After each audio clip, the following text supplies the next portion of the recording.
હવે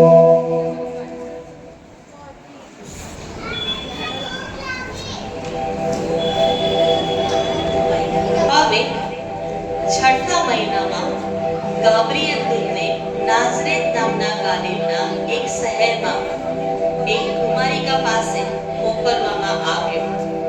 એક કુંવારીની સગાઈ દાઉદના કુટુંબના જોસેફ નામના વ્યક્તિ સાથે થઈ હતી.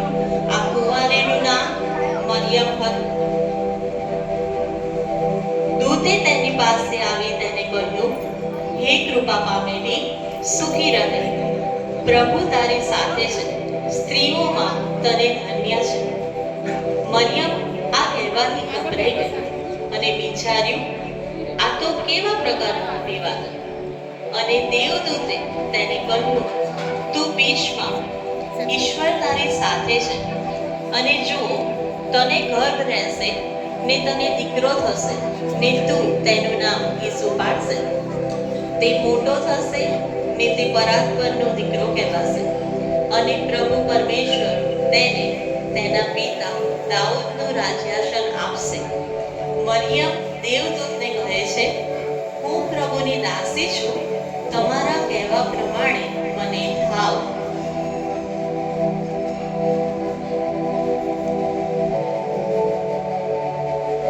પછી મરિયમનો પતિ યુસુફ ન્યાયી માણસ હોવાથી તે તેને જાહેરમાં લાવવા માંગતો નહોતો, અને તેણે તેને ગુપ્ત રીતે છોડી દેવાનું વિચાર્યું. પરંતુ ત્યારે જે આ બાબત અંગે વિચારતો હતો ત્યારે તે વિચારતા વિચારતા સૂઈ ગયો. અને જુઓ, પ્રભુના દૂતે સ્વપ્નમાં આવીને તેને કહ્યું, દાઉદના દીકરા યુસુફ, બીસમાં તારી પત્ની મરિયમને તેડી લાવવાને તું બીમાં, કેમ કે તેને જે ગર્ભ છે તે પવિત્ર આત્માથી છે, અને તેને પુત્ર થશે ને તું તેનું નામ ઈસુ રાખશે, કેમ કે તે તેના લોકને પાપથી બચાવશે. પછી યુસુફને સ્વપ્નમાં દર્શન મળ્યા પછી દૂતે જે આજ્ઞા આપી હતી તે પ્રમાણે તેણે કર્યું. તે દિવસોમાં એક હુકુમનામો બહાર પાડવામાં આવ્યો. કૈસર ઓગસ્ટ તરફથી આખી દુનિયામાં દરેક જણ નોંધણી કરાવવા પોતપોતાના શહેરમાં ગયા.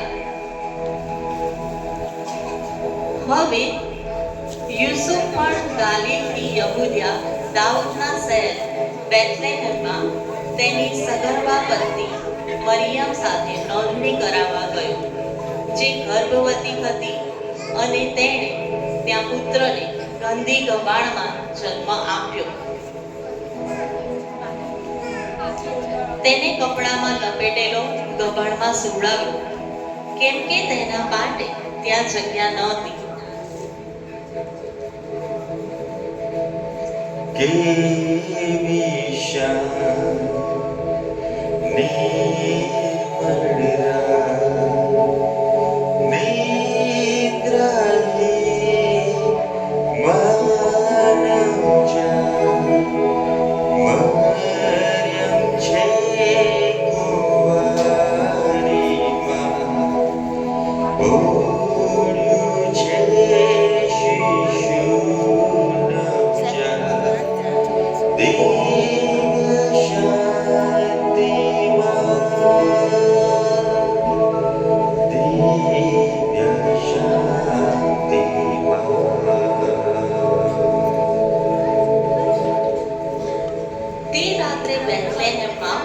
ખેતરમાં કેટલાક ભરવાડો રાત્રે તેમના ઘેટાની રખેવાળી કરી રહ્યા હતા.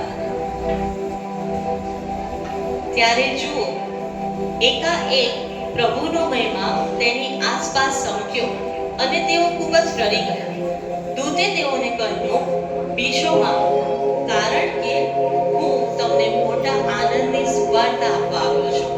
તમારે સાથ એક તારનાર એટલે ખ્રિસ્ત ઈસુનો જન્મ થયો છે. તમે એક બાળકને લપેટાયેલું ગબાણમાં સૂતેલો જોશો.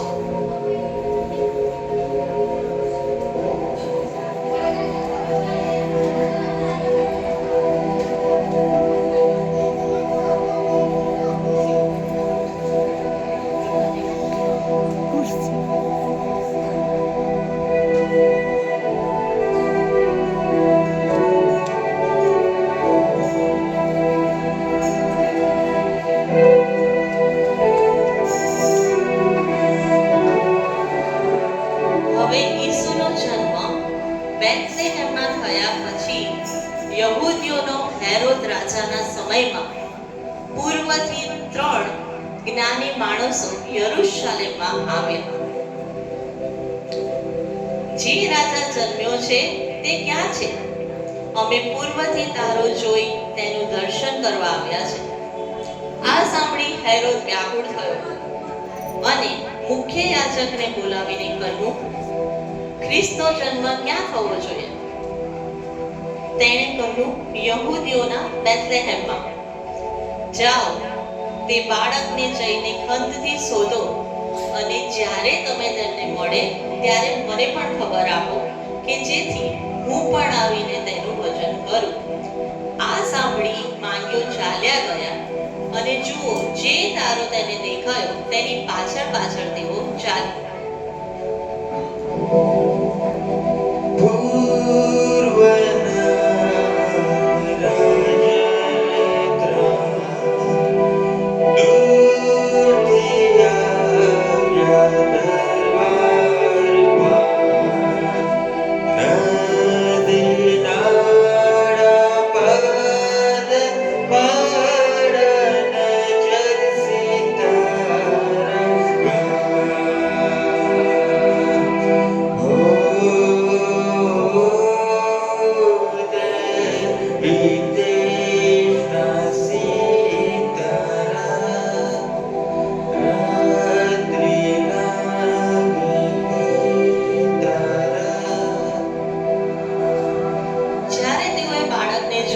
ત્યારે તેઓ ખૂબ જ આનંદિત થયા અને તેની મા મરિયમને અને બાળકને તેઓએ ભેટો અર્પણ કરી. સોનું, ગોળ અને લોબાન તેઓએ અર્પણ કર્યા.